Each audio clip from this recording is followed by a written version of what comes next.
सिर्फ ये कहूँगा कि ये नेशनल असेंबली का सेशन प्रोरोग होने के बाद और सेनेट को मिडवे प्रोरोग करने के बाद ऑर्डिनेंस लाना नामुनासिब है। आप कानून साजी करें तो असेंबलियों से कराएं। ये एक शॉर्ट टर्म जो तरीका इख्तियार किया गया, इसमें सबसे मोहतरम इदारा हमारा पार्लियामेंट है और पार्लियामेंट को बाईपास नहीं करना चाहिए। शाह साहब क्या कहेंगे, कल जो है बड़ी आला पैमाने पर जो पाक फौज में पोस्टिंग ट्रांसफर की बड़ी होप्स जलाई जा रही है, सोशल मीडिया पे भी उनके बारे में बातचीत की जा रही है, आप क्या एक्सपेक्ट करेंगे? देखिए, जो ट्रांसफ़र पोस्टिंग होती रहती हैं और ऑब्वियसली जिसका प्रोरोगेटिव है कि ये ट्रांसफ़र्स करें, उन लोगों ने किए हैं, सोच समझ के किए होंगे जो भी हैं।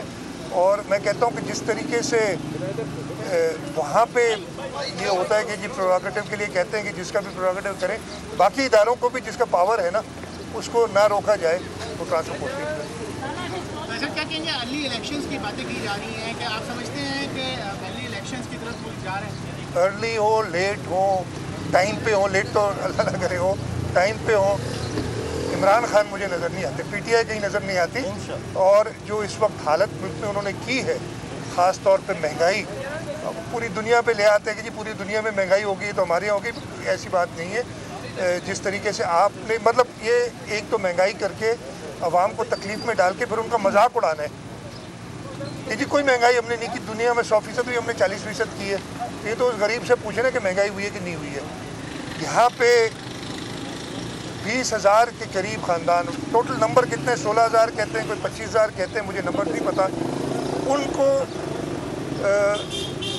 एक जज साहब, बहुत ही एहतराम है सुप्रीम कोर्ट के लिए, लेकिन एक जज साहब अपनी आखिरी दिन में जो उनकी सर्विस का है उनको नौकरियों से निकाल देते हैं। और ये उनको निकालते हैं जो कुछ तो रिटायर भी हो गए, कुछ रिटायरमेंट के करीब हैं। ये कोई 30 साल के नहीं थे कि जो नया करियर शुरू कर दें। उस पर भी हुकूमत अभी तक कोई खातिर खा, हाँ वो बात तो करती रही है, कोर्ट में भी गई है, लेकिन मेरा ये ख्याल है कि अगर आपने कानून साजी करनी है तो लोगों की भलाई के लिए करें। कानून साजी करनी है आपने तो आप लोगों को, जो आपने महंगाई का तूफ़ान बर्पा किया है उस पर करें। आप अपनी मर्ज़ी के कानून ऑर्डिनेंसेस के थ्रू लाते हैं। ये इस वक्त तो शॉर्ट टर्म बेनिफिट हो सकता है, लेकिन पीटीआई को ये ख्याल करना चाहिए कि वो एक सियासी जमात कहलाती है अपने आप को। इलेक्शंस में इन सब चीज़ों पे हिसाब किताब लिया जाएगा और इस मुल्क की आवाम सही तरीके से हिसाब किताब लेगी।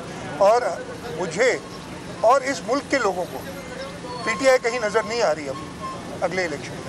शाह साहब ये बताइएगा, पेंडोरा पेपर्स में जो वज़रा के नाम आए हैं, वफाकी वज़रा भी शामिल हैं, आप क्या समझते हैं इसकी इन्वेस्टिगेशन होनी चाहिए और किसको इसकी इन्वेस्टिगेशन करनी चाहिए? मेरी बात सुने, मैं तो कहता हूँ कि जो आप किसी और के लिए सोचते हैं, ये तो हमारे मज़हब में भी है, वही आप अपने लिए सोचें। अगेन वो पुरानी ट्वीट्स उठा लें। मेरे ख्याल है अप्रैल 2016 की एक ट्वीट है जिसमें कहा गया है कि ऑफशोर अकाउंट रखने का मकसद ये है कि आप या तो टैक्स चोरी कर रहे हैं या आप अपना कमाया हुआ पैसा वापस करें। उन्होंने वर्डिक्ट दे दिया था। अब उस वर्डिक्ट के हवाले से तो जो 3 वफाकी वज़रा हैं, चाहे वो उन्होंने गुड फेथ में भी किया हो, लेकिन उनके लीडर कहते हैं ये तो चोरी के लिए किए। वही जो पैमाना आप दूसरों के लिए रखते हैं वही रखें।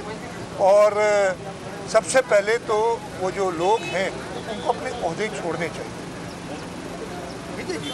और ओहदे छोड़ के अपने आप को, इसलिए कि उनके लीडर ने उनको पहले ही चोर कहा हुआ है।